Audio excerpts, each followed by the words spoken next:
It is the evening of the 8th of November 1923. In the Bavarian capital of Munich, a revolution has broken out which sees the fledgling Nazi Party, led by Adolf Hitler, attempt to seize power by capturing key government figures and buildings. However, this putsch soon descends into farce when government troops fire on the insurrectionists as they march through the city's Odeonsplatz, killing 16 and wounding more. Soon the ringleaders are tried and sent to prison and the Nazi Party is banned.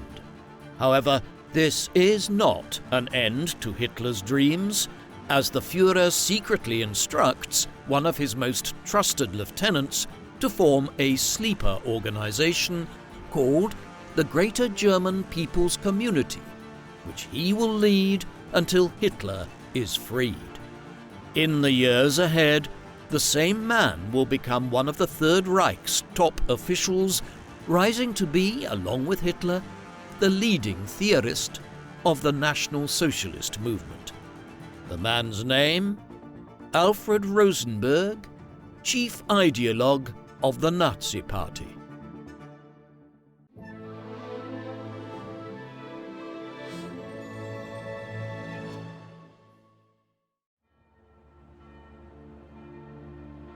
The man known to history as Alfred Rosenberg was born on the 12th of January 1893 in the city of Tallinn in Estonia, which was then known as Reval in the governorate of Estonia within the Russian Empire.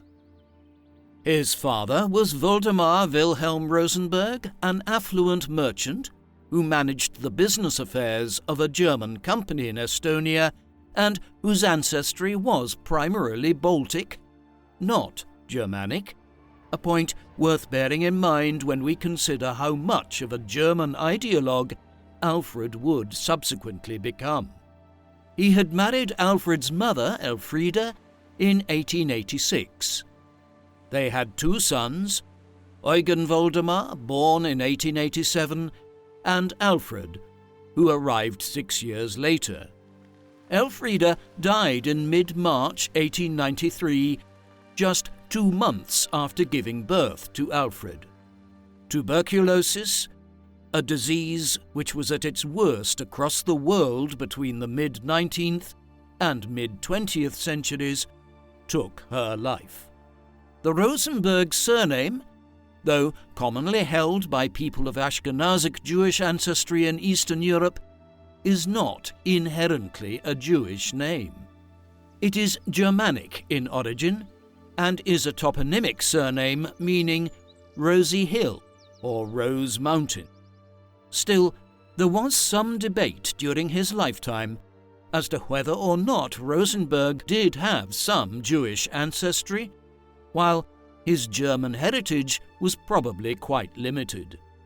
His pronounced Germanic ideology in the 1920s and 1930s might well have reflected some insecurity about the fact that he was of both Baltic and Germanic heritage. To understand Rosenberg's early life, and also much of his ideological outlook and worldview, we need to appreciate where he came from and its history. He hailed from Estonia, a part of Europe which had constantly been fought over for centuries, during which it was primarily known as Livonia. Estonia is a more modern name. Back in the High Middle Ages, the region here around Livonia, Latvia and Lithuania had been at the center of the Northern Crusades, in which Germanic religious knights from the Order of Teutonic Knights and other groups had sought to conquer and convert the pagan natives. In the centuries that followed, Germanic kingdoms like Sweden and Prussia had fought with Slavic powers like Russia and the Polish-Lithuanian Commonwealth for control over the region, most notably in the Great Northern War, fought between 1700 and 1721. This had left the Russians in charge of Livonia, though Prussia and the Polish-Lithuanian Commonwealth would hold sway further southwest, and eventually the Prussian and Russian states would come border to border following the partitions of Poland in the late 18th century. Hence, the history of the region was one of constant ethnic struggles between Germans and Slavs. Even under Russian rule in Estonia, the German community continued to exercise a fair degree of autonomy and pressed its own cultural independence. Overlapping with all of this was an emergent Estonian nationalism in the 19th century, one which stressed a uniquely Estonian culture and pressed the case for the use of Estonian, a Finno-Ugric language, as the national tongue. Rosenberg would even have seen rising tensions between ordinary Estonians and the Russian government in 1905, when protests all across the Russian Empire led many in Reval to believe they could acquire concessions from the state. All of these things were factors in how Rosenberg's ideological views developed in the years that followed. Alfred's youth was a difficult one in some respects. He grew up in Reval without a mother and with a father who was absent working most of the time. Then, Alfred was orphaned in 1904 at 11 years of age when his father died too. He was consequently left in the care of his aunts who raised him. The family religious background was Lutheran Protestant. Alfred hated it. He would later reflect that he found the idea of kneeling during religious services to be offensive, stating, quote, "This kneeling down stirred up something in me which could never afterwards be calmed." These early experiences of religion would inform much of his adult life. Perhaps they were formed out of a sense of objection to the idea of a benevolent God by a child who lost both of his parents. He was educated in several schools in Reval and later headed to the city of Riga in what is now Latvia to study at the Polytechnical Institute there. He also became a keen painter in his youth, a pursuit he shared with Hitler, though, unlike the German dictator, there is no indication that Rosenberg ever really contemplated trying to make a living from it. His anti-Semitic views were forged here.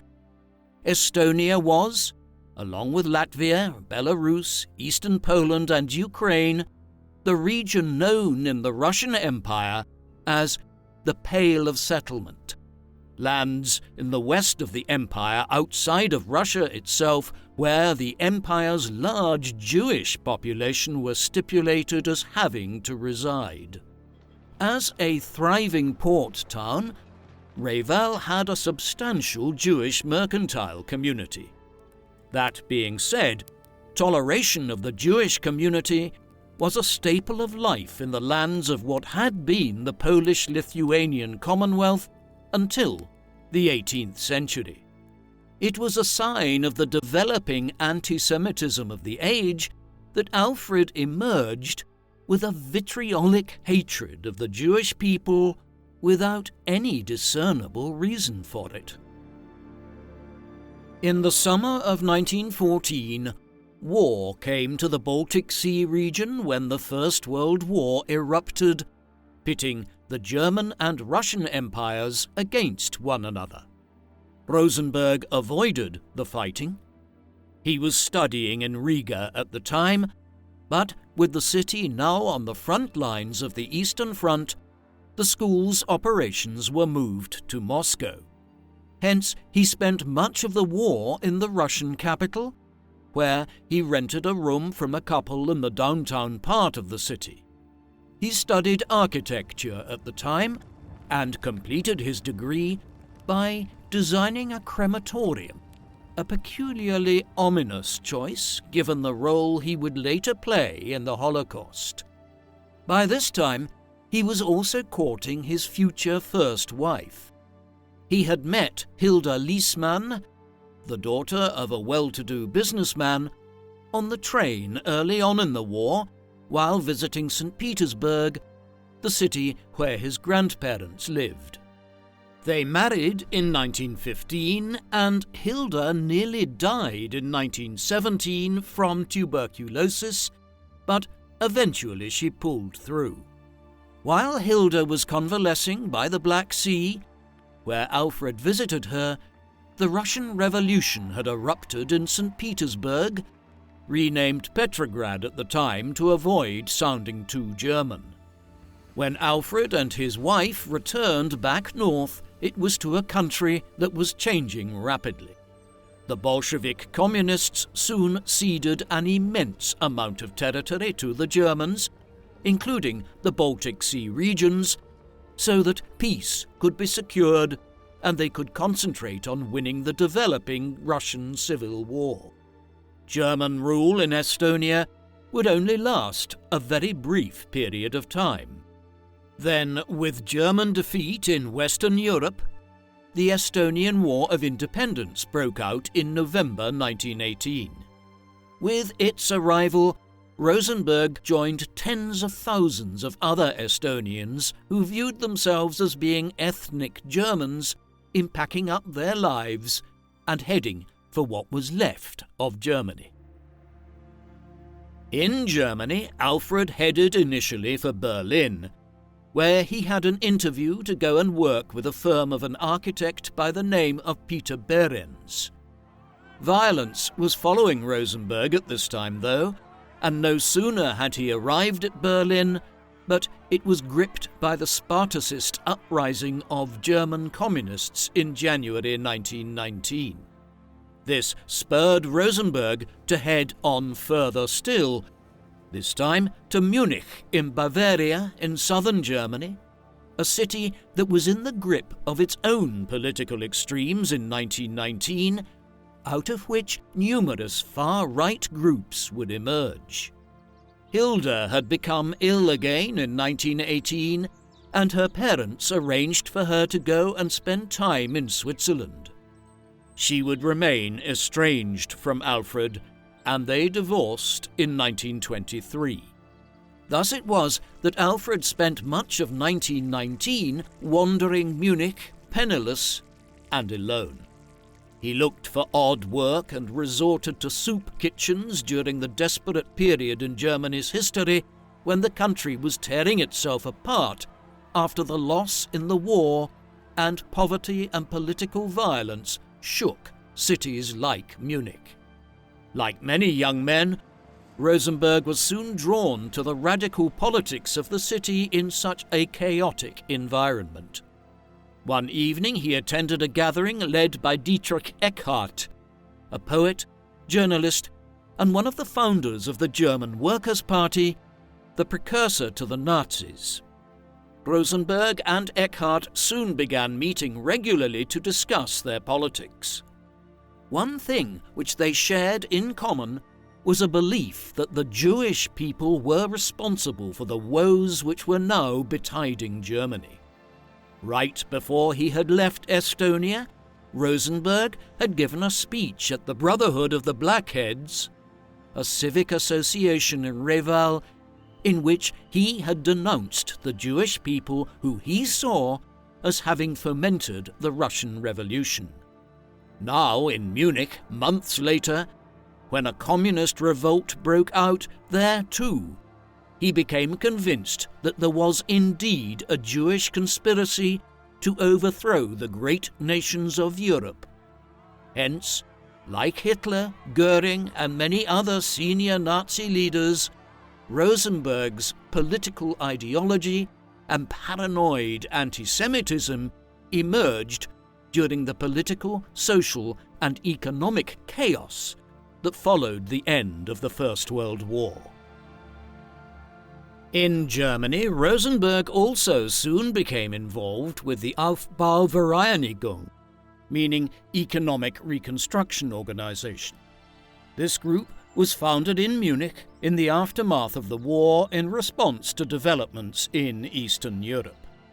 Many of its founding members were figures like Rosenberg, who were now living in the post-war German Republic, but who had lived in the lands of the Russian Empire prior to the war. Their motive was to find ways of undermining the Russian Revolution as the Russian Civil War raged for half a decade following the end of the First World War. The idea was to promote close German ties to places like Estonia, Lithuania and Latvia, and also Ukraine, where separatist wars against the Bolshevik communists had broken out. The naming of the entity as the Aufbauvereinigung was intended to allay any concerns about the German Republic trying to acquire territory in these regions. They presented themselves simply as acting in economic cooperation with the anti-Bolshevik forces in each region. This was not a particularly unusual stance to take. The British, French, and Americans were pouring financial, political, and military aid into bolstering the cause of the anti-Bolsheviks in Russia from 1918 onwards. The movement was founded by Max Erwin von Scheubner-Richter, a German Bolt from the city of Riga. Rosenberg played an important role in the Aufbau. As well as being anti-communist, the group was anti-Semitic and ultra-nationalist. They played a role in the assassination in the summer of 1922 of Walter Rathenau, the German foreign minister who 2 months earlier oversaw the signing of the Treaty of Rapallo to normalize relations with the Soviet Union as the Russian Civil War came to an end, though it was another group, the Organization Consul, who were primarily responsible for Rathenau's murder. Members of the Aufbau would also play a role in the Beer Hall Putsch in 1923, and it was a group which was closely connected to the emergence of Nazism in Bavaria in the early 1920s. Rosenberg was enmeshed in the radical right-wing politics of Munich from the beginning of the 1920s. His association with Eckhart led to him becoming a member of the National Socialist German Workers' Party, better known in short as the Nazi Party, while he was also seemingly a member of the Tula Society, a group that promoted Völkisch ideas that Germany should hark back to its medieval past when it had allegedly lived through a golden age as German knights spread out from the Rhineland and Swabia to conquer large parts of Slavic Eastern Europe. Rosenberg established himself early on as a writer within these organizations. For instance, he wrote for and then became the editor of the Völkische Beobachter, or the People's Observer, the official newspaper of the Nazi Party. By 1923, he was one of the most senior figures within the nascent movement. He played a leading role in the Beer Hall Putsch on the 8th of November that year. During this, 2,000 Nazis attempted to seize control over the government of Munich as a first step to marching on Berlin and taking over the country, inspired by Benito Mussolini's seizure of power in Italy in 1922. Rosenberg was amongst Hitler's closest followers, along with Hermann Göring, Ernst Röhm, and Rudolf Hess, in Munich on the night of the 8th and the morning of the 9th. Their flimsy plan fell apart through a lack of action, and the Beer Hall Putsch was crushed within hours of its commencement. Hitler would subsequently be sentenced to 5 years in prison. Rosenberg escaped with little more than a reprimand as the Bavarian authorities took a lenient approach.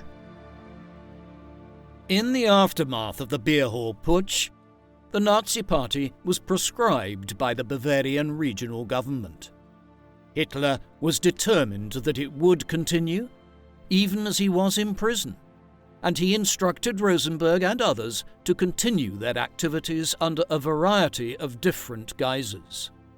Rosenberg was consequently responsible for establishing the Großdeutsche Volksgemeinschaft, or Greater German People's Community, in January 1924 as a front for the continued operations of the Nazis.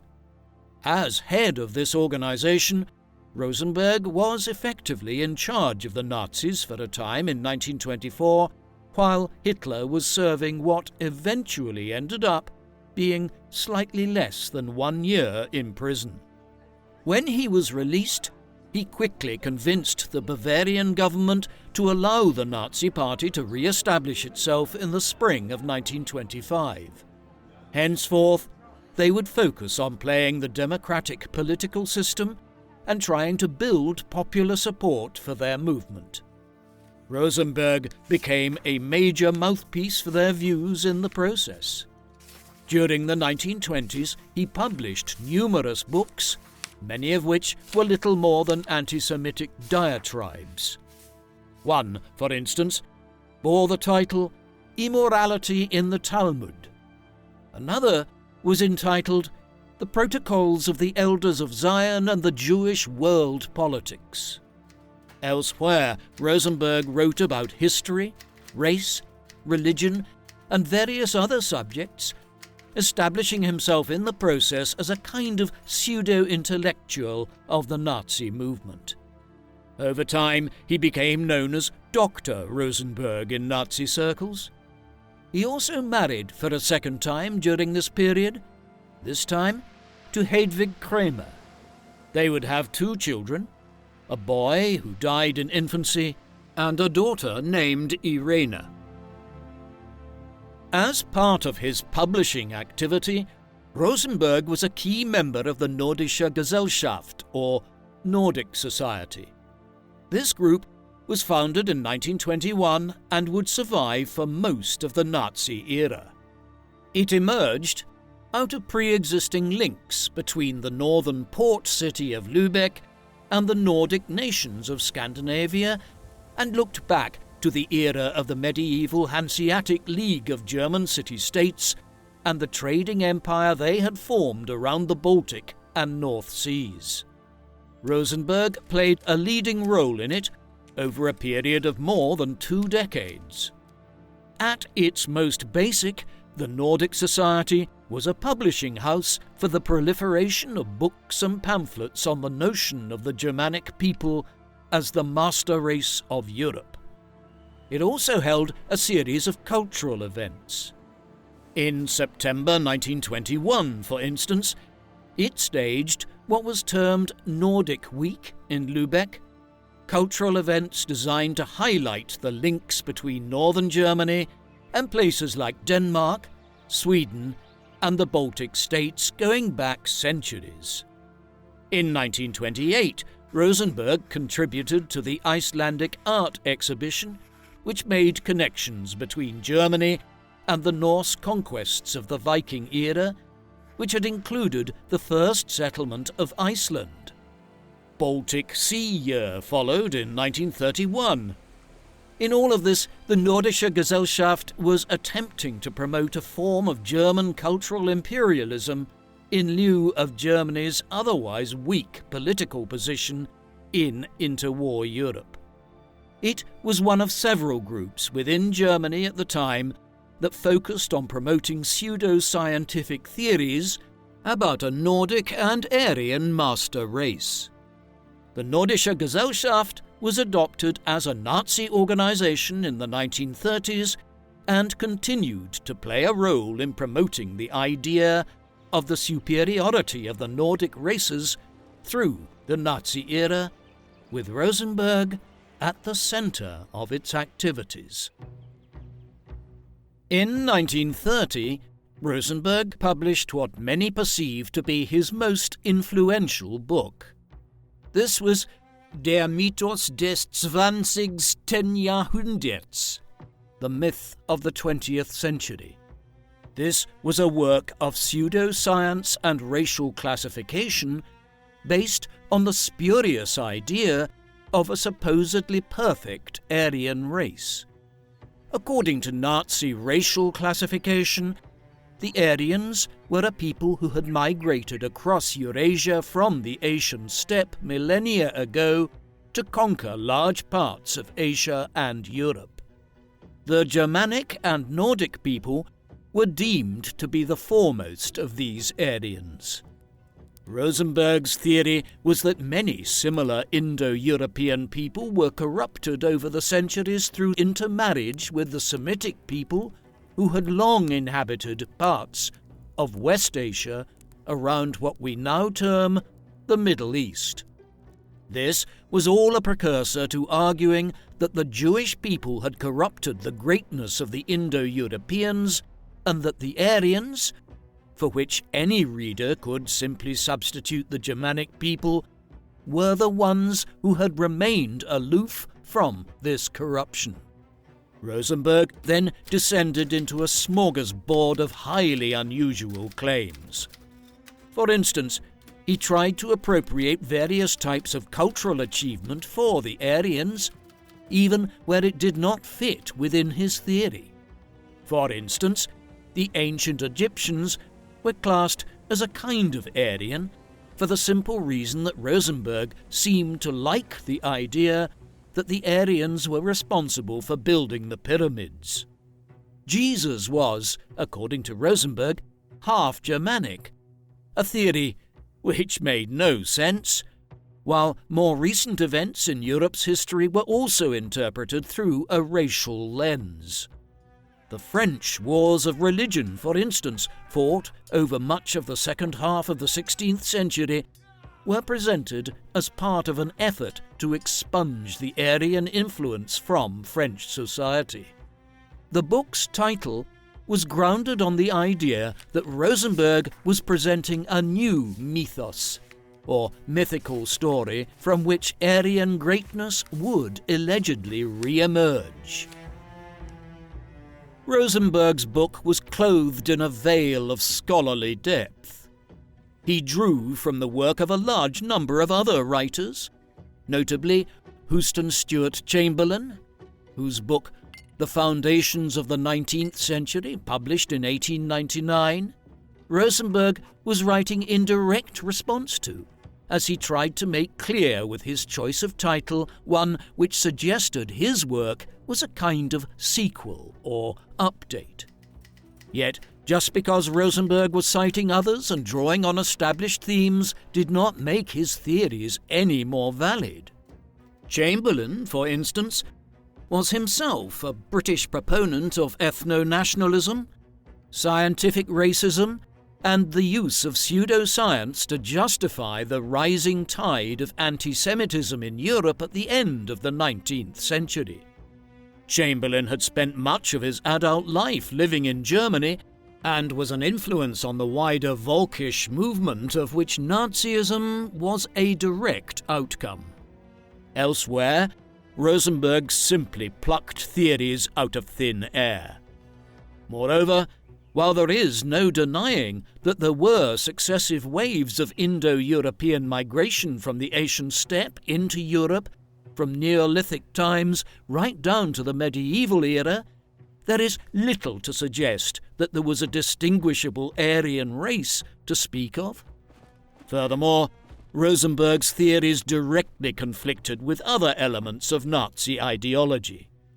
Part of this Indo-European migration, for instance, had involved the movement of the Slavic people into Europe during the early Middle Ages, an ethnic family group which Nazism viewed as people who would be enslaved by the Germanic peoples.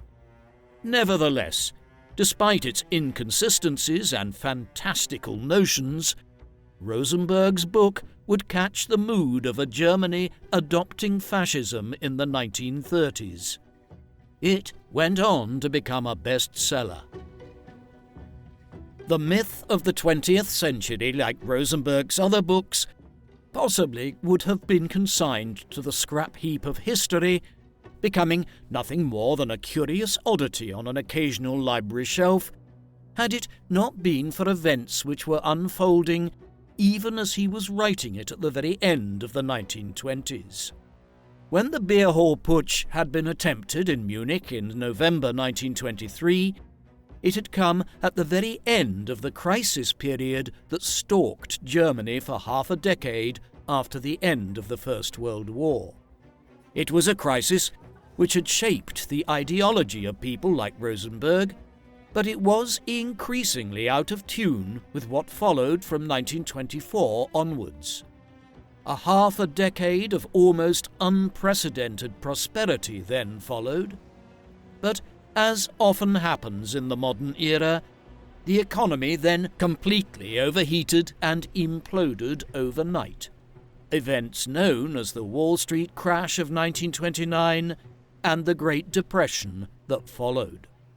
The Nazis had timed their efforts to seize power badly in 1923. Events could not have gone better for them post-1929. In a series of national elections in 1930 and 1932, they rose from being a regional curiosity, largely confined to Bavaria and southern Germany, to become the largest political party in Germany by some considerable stretch. They then capitalized on centre-right concerns about the potential rise of the German communists to forge an agreement with the more established political parties and the business community, whereby they would all share power. This arrangement was ripped up almost as soon as it was entered into, and in the spring of 1933, Hitler and the Nazis seized complete power through the passage of an enabling act which allowed them to rule by decree. A year later, Hitler combined the offices of Chancellor and President to become the Führer, or leader of Germany. Rosenberg's peculiar ideas, as articulated in books like The Myth of the 20th Century, found a much wider audience in the process. Rosenberg would acquire numerous different positions in the decade that followed, some relating to domestic, religious and cultural policy, others concerned with the Nazi occupation of Europe, again from both a cultural, administrative and military perspective. In many ways, it could be said that from amongst the senior Nazi ministers, his imprint on the life of Germany and the Reich was the most varied. Early on, following the accession to power in 1933, his foremost position was his immediate appointment as head of the Nazi Office of Foreign Affairs.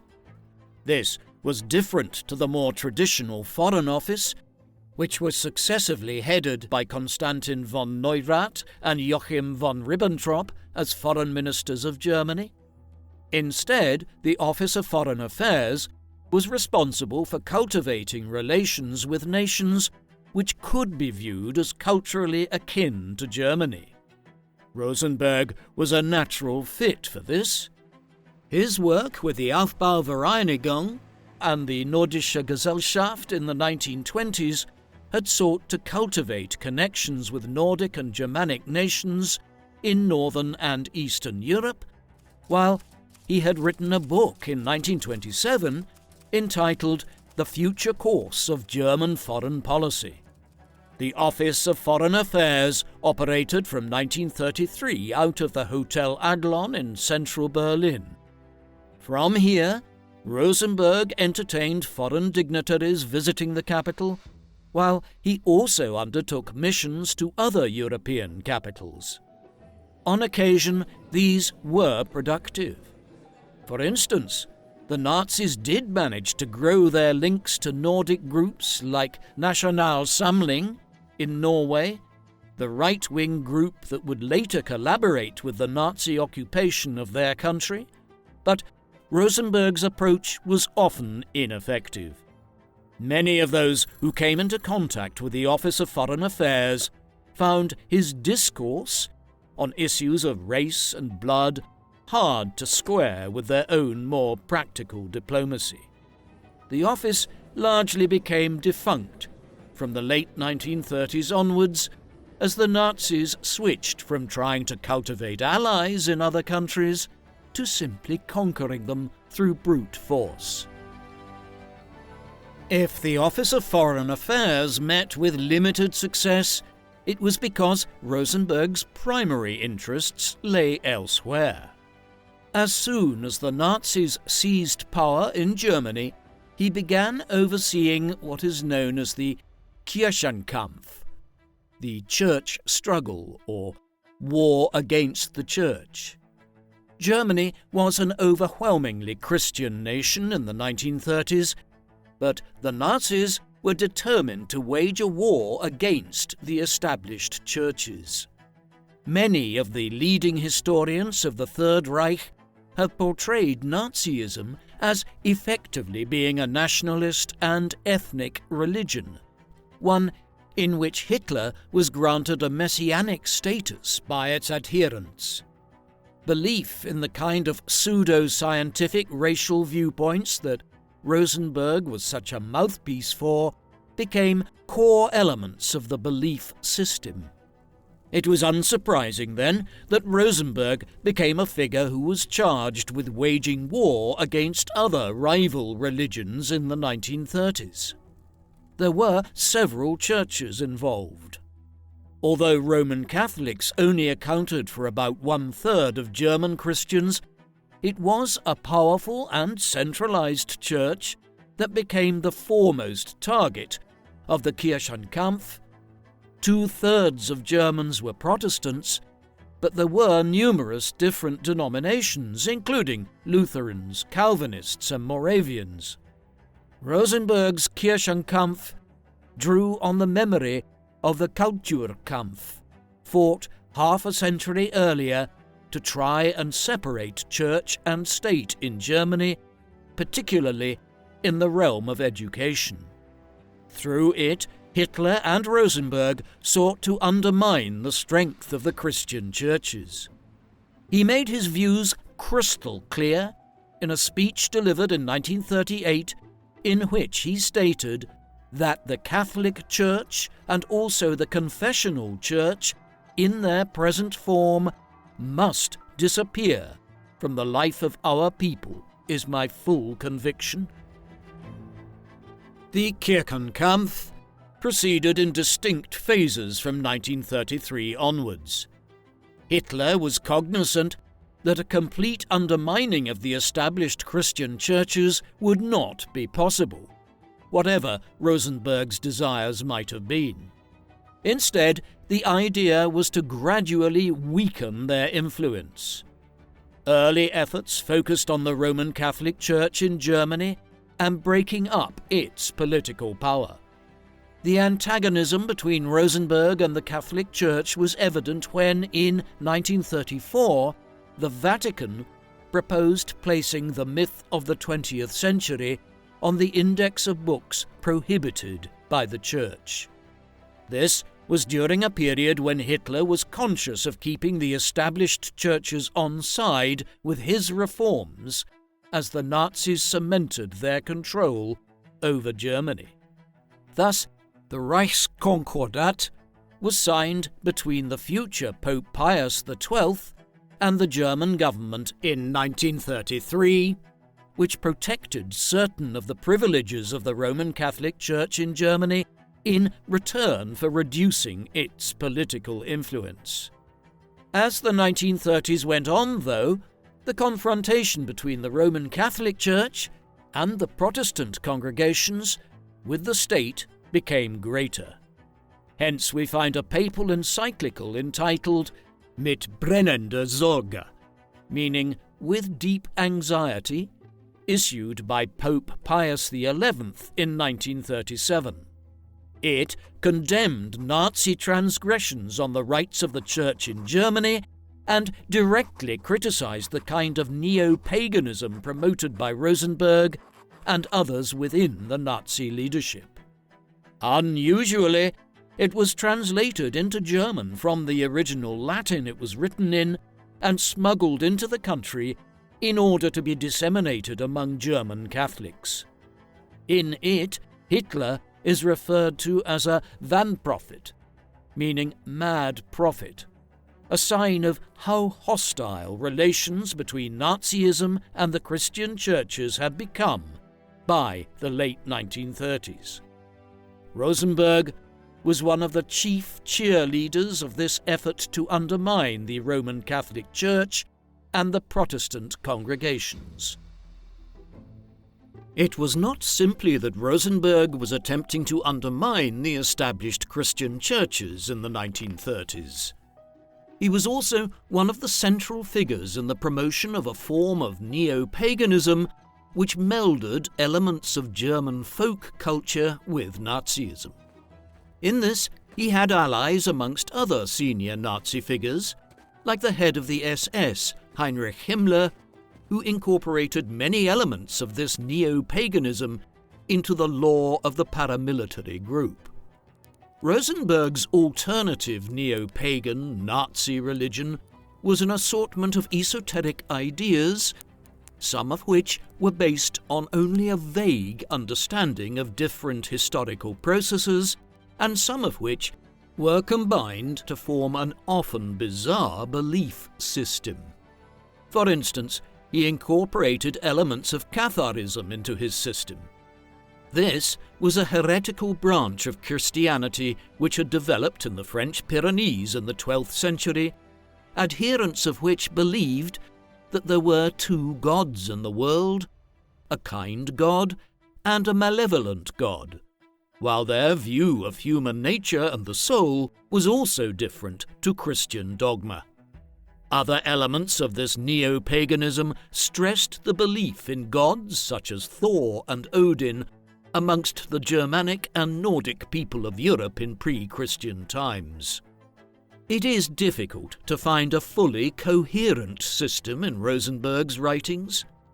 Often what this kind of neo-pagan Nazi religion seems to have entailed was an eclectic mix of ideas which figures like him and Himmler found esoteric and supposedly Germanic enough to warrant their interest. Rosenberg's efforts to influence the culture of the Third Reich extended beyond the sphere of religion. In 1934, Amt Rosenberg, or Rosenberg Office, was established as a kind of government department with oversight of cultural policy and life in Germany. This was effectively a think tank, charged with implementing many of the cultural ideas which were at the heart of Nazism. Amt Rosenberg played a role in prescribing certain books which were seen as being anti-German and lionizing others whose writings championed the cause of German nationalism. Hence, writers like Thomas Mann, Bertolt Brecht, and Erich Maria Remarque were denigrated through Rosenberg's office for their unpatriotic criticism of Germany, while others were championed. Amt Rosenberg played a role in removing large amounts of books from libraries around Germany. It was also under its aegis that the National Socialist Cultural Community was founded in 1934.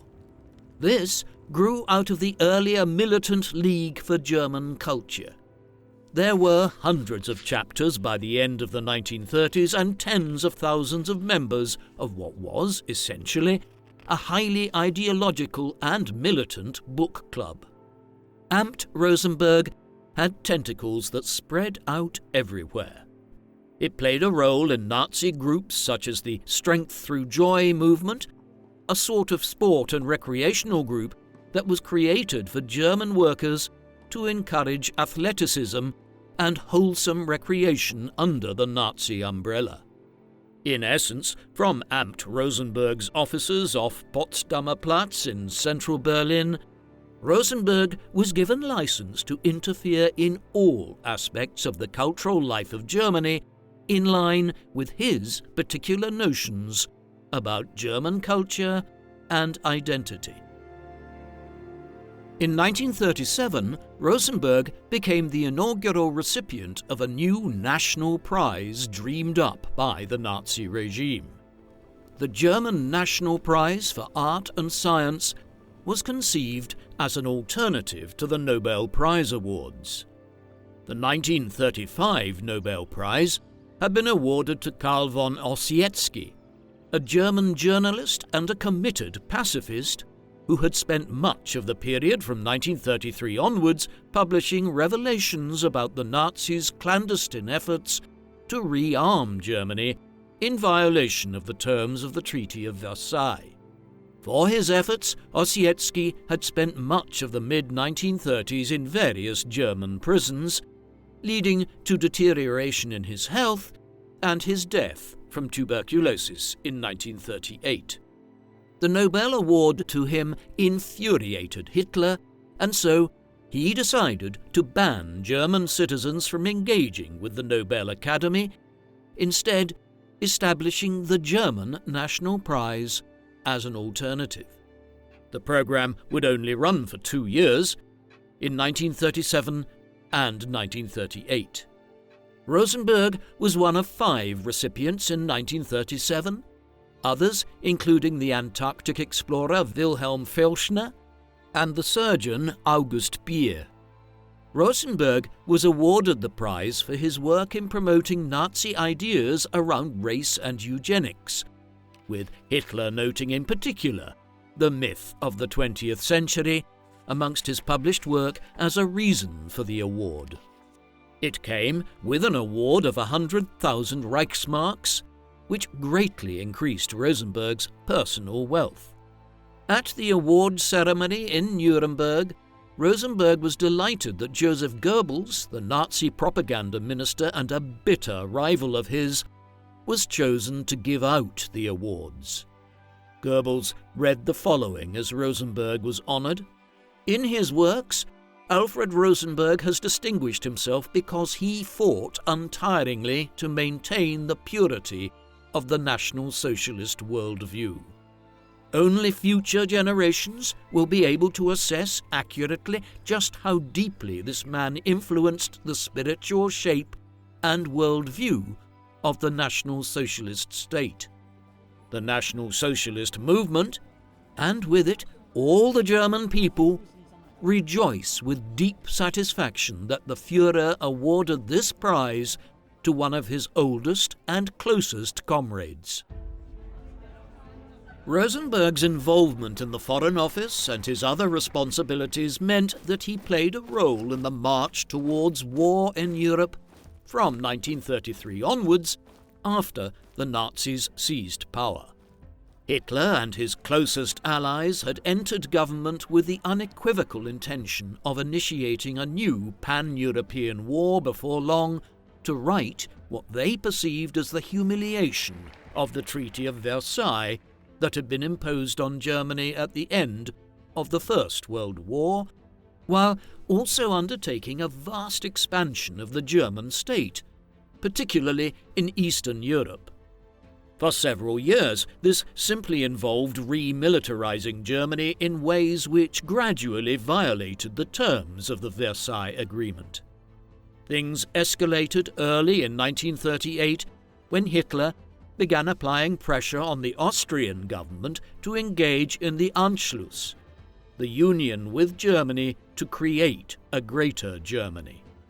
This was accomplished in March 1938, following which the Nazis quickly began claiming internationally that they should be allowed to annex the Sudetenland in Czechoslovakia, where the majority of the population were German-speaking people who did consider themselves to be ethnically German.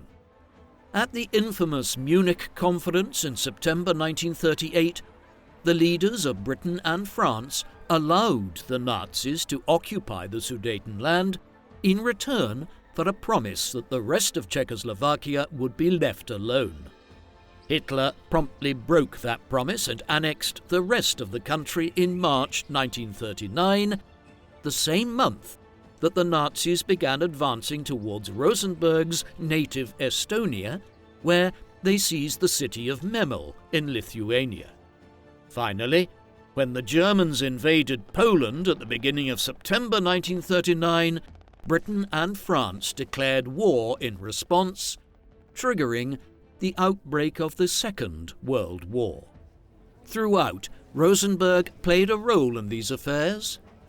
In his capacity as head of the Office of Foreign Affairs, he was involved in the Anschluss and the negotiations over the Sudetenland, while his other responsibilities quickly saw him drawn into other elements of Nazi policy in these regions. Austria, for instance, was an overwhelmingly Roman Catholic country, meaning that the Kirchenkampf policies were applied aggressively here. Rosenberg is one of numerous senior Nazi figures for whom we have a personal insight into the events leading up to the war and the war years as well.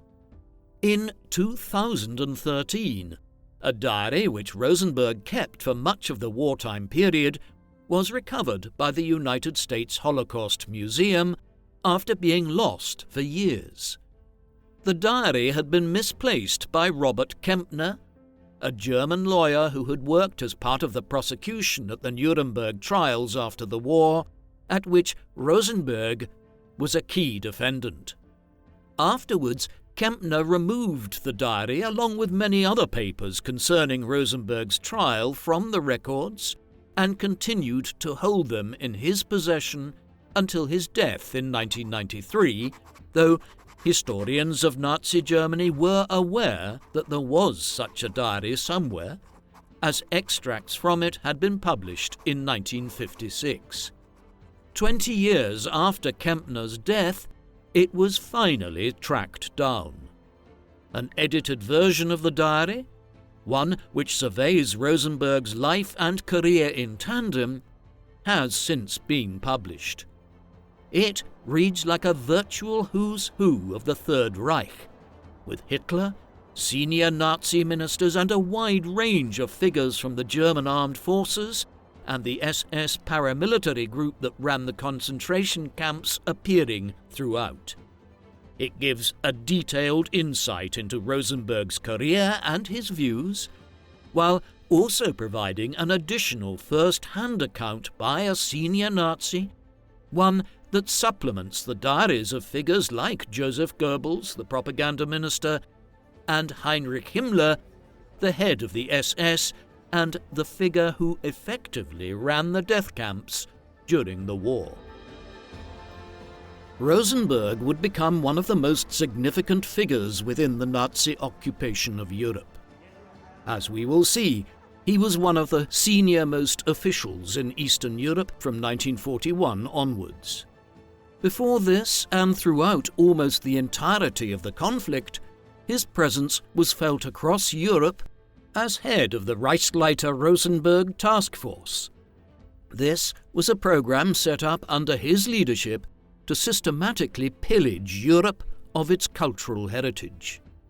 Many of the leading Nazis considered themselves to be art connoisseurs, though at the same time they were quite willing to burn books and destroy modern artworks where they considered them to be culturally degenerate, as they termed it. In the summer of 1940, as the Low Countries and France were conquered and occupied, countries with many museums and galleries, Rosenberg set up the task force to oversee the systematic looting of these countries. It was formed under the supposed aegis of confiscating all kinds of cultural material which could be deemed as degenerate because it had been produced by enemies of the Nazi movement, be they Jewish people, communists, anti-German entities, or Masonic groups. Under a directive from Hitler, Rosenberg was authorized to confiscate hundreds of thousands of books, manuscripts, paintings, and other artworks from all over the occupied parts of the continent. These were then shipped to the Neuschwanstein Castle in Bavaria, which was established as the repository of the task force. Eventually, nearly 500,000 tons of cultural artifacts would be confiscated by the task force, actions which make Rosenberg one of the most prolific cultural looters in history. After the war, it would take years to track down many of the goods stolen, as some were pilfered off from the task force during the war and sold into private hands. Today, 80 years later, there are still objects being recovered and many remain lost. Soon, the war would bring Rosenberg back to his homeland. Back in the summer of 1939, in advance of the German invasion of Poland and the declaration of war on the Germans by Britain and France, the Nazis had agreed a non-aggression pact with the Soviet Union, one which also contained clauses for the dividing up of Eastern Europe between the Nazis and the Soviets. In line with this agreement, the Russians had invaded and quickly annexed Estonia in the late summer of 1940, bringing to an end the short-lived independent Estonian state that had only existed for 2 decades following the end of the First World War and the Estonian War of Independence. By 1941, the Treaty of Amity between the Nazis and Soviets had worn thin, and Hitler was preparing for a new war against the Russian communists. In June of that year, Operation Barbarossa to conquer the Soviet Union commenced as 3 million German soldiers and their allies crossed over the eastern border and on into Poland.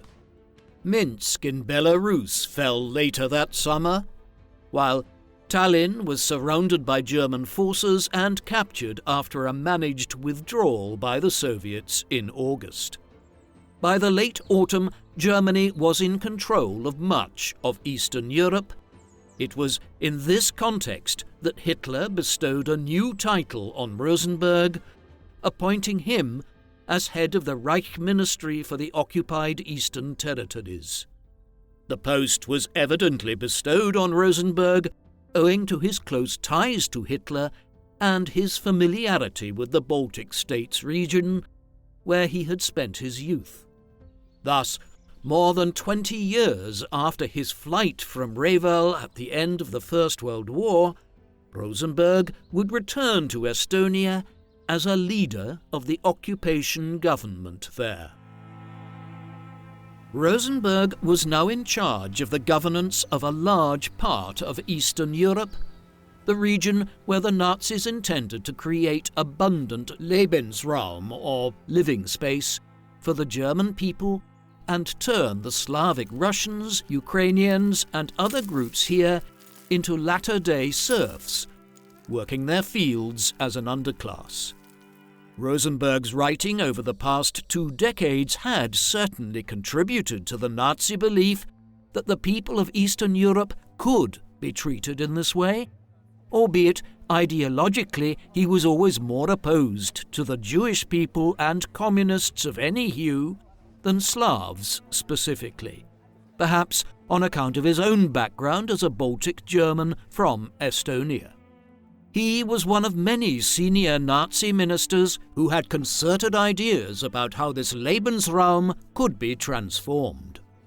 Some, such as Goering, had proposed the mass murder of tens of millions of people here to free up land for German colonists.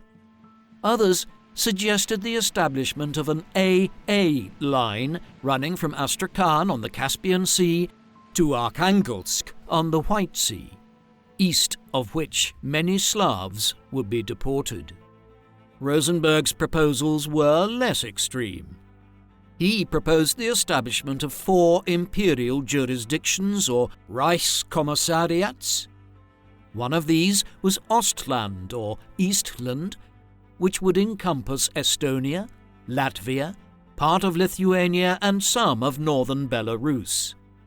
The term Ostland reflected his own identity as an Estonian with some German heritage, Ostland having been a medieval term for the Baltic Sea region when the Teutonic Order was conquering and colonizing it during the medieval era. The other proposed Reichskommissariats included one for Ukraine, one for the Caucasus region, and one to be known as Muscovine, which would include Moscow and much of Western Russia lying along the course of the River Volga. In the end, these theoretical plans of Rosenberg were moot. Moscow would never be conquered, and the plan could never be fully implemented. Beyond these plans for the potential division of Eastern Europe into different zones, Rosenberg had a tangible impact on the governance of Latvia, Estonia, Belarus, and Western Ukraine. He also had rivals. Hitler liked to create overlapping zones of influence amongst leading figures in the regime so that they would compete for his favour. In the East, Rosenberg clashed with Goering and Himmler, who had responsibility for issues around the management of resources and security matters, as well as Hans Frank, the head of the general government of occupied Poland. One of Rosenberg's primary concerns was spreading Nazi propaganda messages throughout the occupied territories. While many people here were identified as ideological enemies of Nazism, there were also many people, not least the ethnic Germans of Latvia and Estonia, who the Nazis wanted to win over to their cause. Rosenberg was also in favour of some limited efforts to convince the Russian, Ukrainian and Baltic populations that they were better off under German rule than Soviet tyranny.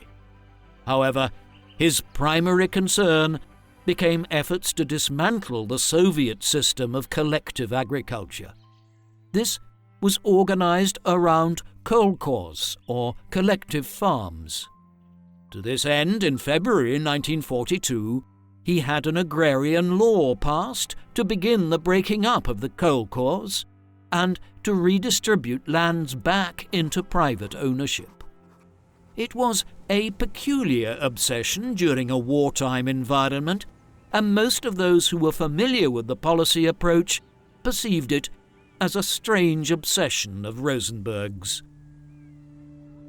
As soon as he arrived to the east to govern much of the Nazi-occupied territory there, Rosenberg was one of the more active mass murderers of the continent's Jewish communities.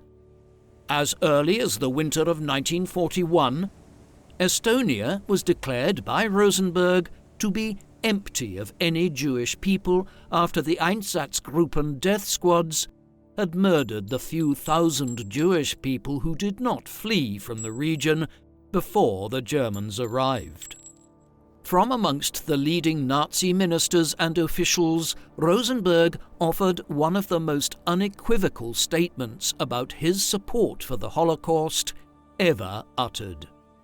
This came in a speech he gave in November 1941, just as the plans for the systematic murder of the continent's Jewish people in 6 death camps in Poland were being finalized. Rosenberg stated, "Some 6 million Jews still live in the East, and this question can only be solved by a biological extermination of the whole of Jewry in Europe. The Jewish question will only be solved for Germany when the last Jew has left German territory, and it will only be solved for Europe when not a single Jew stands on the European continent as far as the Urals. And to this end, it is necessary to force them beyond the Urals, or otherwise bring about their eradication." While he himself was not personally in attendance at the Wannsee Conference, in the suburbs of Berlin 2 months later, in January 1942, an event at which the final solution was organized by various branches of government, his Undersecretary, as Reich Minister for the occupied Eastern Territories, Georg Leibbrandt, and Alfred Meyer, another senior official in Rosenberg's administration, were present and would quickly have reported back to Rosenberg on everything that was discussed. Thereafter, Rosenberg was involved centrally in the organization of the Holocaust in occupied Eastern Europe.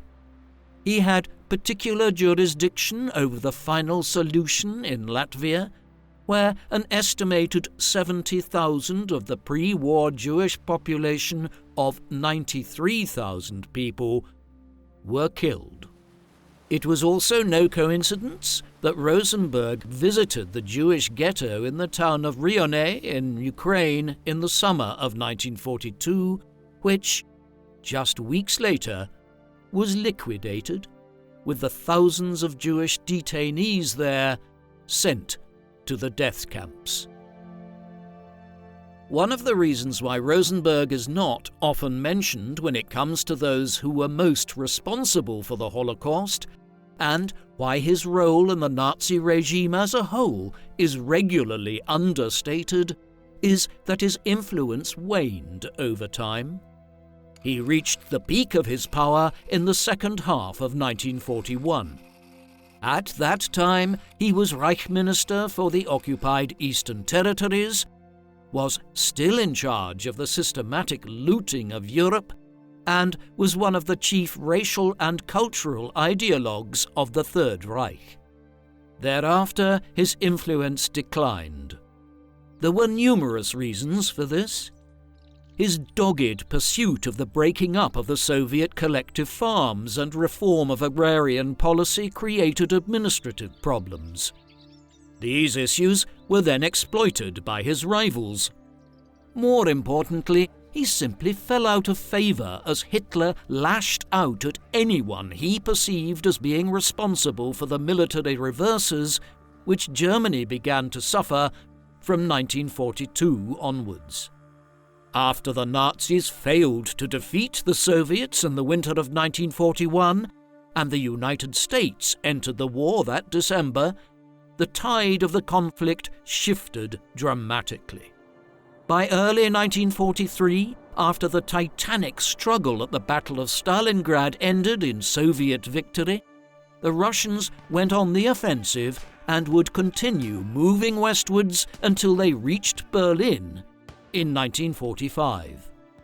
As all of this happened, a vast array of ministers, officials, and generals fell out of favour with the Führer, who blamed everybody other than himself for the doom which now awaited the Third Reich. Rosenberg was left in his position as Reich Minister for the occupied Eastern Territories, but he was otherwise cut off from the Führer's patronage. He did not meet with him once in the entirety of 1944. The Baltic States region, where Rosenberg retained most influence, was only belatedly liberated in the autumn of 1944 after the long-running siege of Leningrad, which had lasted for 2.5 years, was brought to an end. Thereafter, Rosenberg's native Tallinn was liberated in late September 1944, followed by Riga in mid-October. Of these events, Rosenberg noted in his diary, quote, "In the East, incessant retreat." By then, he was safely back in Berlin. He saw Hitler there for the final time on the 24th of February 1945, when he delivered a speech to the party leaders. Rosenberg was shocked by the decline in his health and knew the end of the war was close at hand.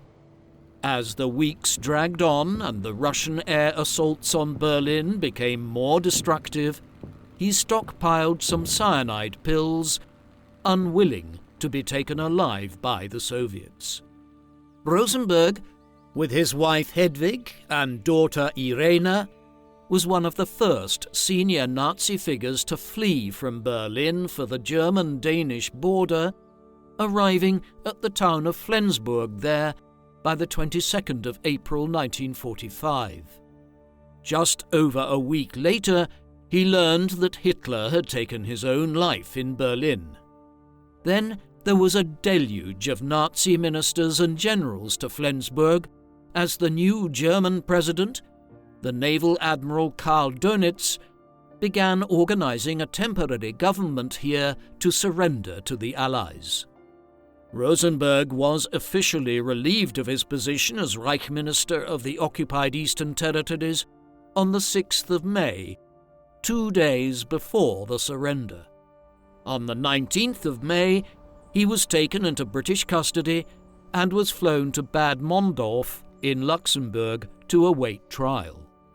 He later remarked on flying over the bombed-out city of Cologne that it looked as though it was, quote, trampled down by gigantic beasts. Its rubble lies heaped around the skeleton of the cathedral, a desert giving evidence of the terrible fate of people and Reich. Rosenberg was soon informed that he had been selected by the Allied leaders to stand trial amongst the group of leading Nazi figures responsible for the crimes of the Third Reich, which trial would soon begin at the city of Nuremberg before the International Military Tribunal of Judges from the leading Allied nations. There were 24 defendants in this initial trial, including Göring, Dönitz, Hans Frank, the governor of occupied Poland, Wilhelm Keitel, who, as head of the Wehrmacht, was in charge of so many of the military atrocities on the Eastern Front, and both Konstantin von Neurath and Joachim von Ribbentrop, the 2 foreign ministers who had worked occasionally with Rosenberg on foreign policy matters. In a trial that lasted nearly a year, Rosenberg maintained that he had been unaware of the mass murder of the continent's Jewish people, a completely implausible defense given his roles and the fact that many of his underlings had been present at the Wannsee Conference in January 1942. While not in court, he composed some memoirs from prison. On the 1st of October 1946, the verdicts were finally given at Nuremberg. Rosenberg was one of just 6 of the 24 defendants who was found guilty of all 4 charges: participation in crimes against peace, the planning and initiating of a war of aggression, participation in war crimes and crimes against humanity. The other 5 were Göring, von Ribbentrop, Keitel, von Neurath, and the German general Alfred. 11 in all were sentenced to death, though Göring took his own life before the sentence could be carried out. When the appointed hour came in the early hours of the 16th of October 1946, Rosenberg was apparently the only one of the 10 men who were executed who, when asked if he had any final words, simply stated, "No." After being hanged, their remains were cremated and scattered in southern Germany to avoid them becoming the focus of any Nazi veneration. Alfred Rosenberg is often not listed amongst the most influential of the senior Nazi ministers.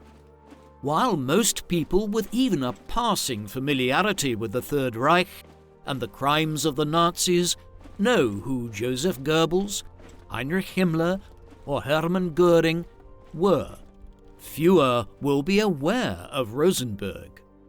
In some ways, this is a peculiar development, for almost nobody exercised as much influence over so many elements of life in the Third Reich as Rosenberg did. Relocating from Estonia to Germany at the end of the First World War, he was a member of the Nazi movement and various other ultra-nationalist groups in southern Germany from the very beginning of the 1920s. Over the next decade or so, he composed many books and pamphlets which furthered the pseudo-scientific ideas of the Nazis and the notion of the German people as a master race of Nordic Aryans. His writings were completely fantastical, but in the environment of interwar Germany, his anti-Semitism and ideas about racial hierarchies made him popular with Hitler. As a result, he obtained many different positions after the Nazis came to power in 1933, heading up the Office of Foreign Affairs, playing a leading role in the Kirchenkampf against the Christian churches, and promoting a wide range of cultural movements. During the war, he emerged as an unlikely senior official in occupied Eastern Europe, presiding over the region where he had spent his youth by the Baltic Sea. Here, he was deeply involved in the Holocaust and the mass murder of the Slavs of Eastern Europe in ways which echoed the racial views he had promoted all of his adult life. In the end, Rosenberg was chosen to be one of the individuals who would stand trial as a leader of the Nazi regime at Nuremberg. During the trial, the prosecutors repeatedly returned to the idea that through books like The Myth of the 20th Century, Rosenberg had been one of the ideological architects of the Third Reich and had shaped Nazism from its earliest days.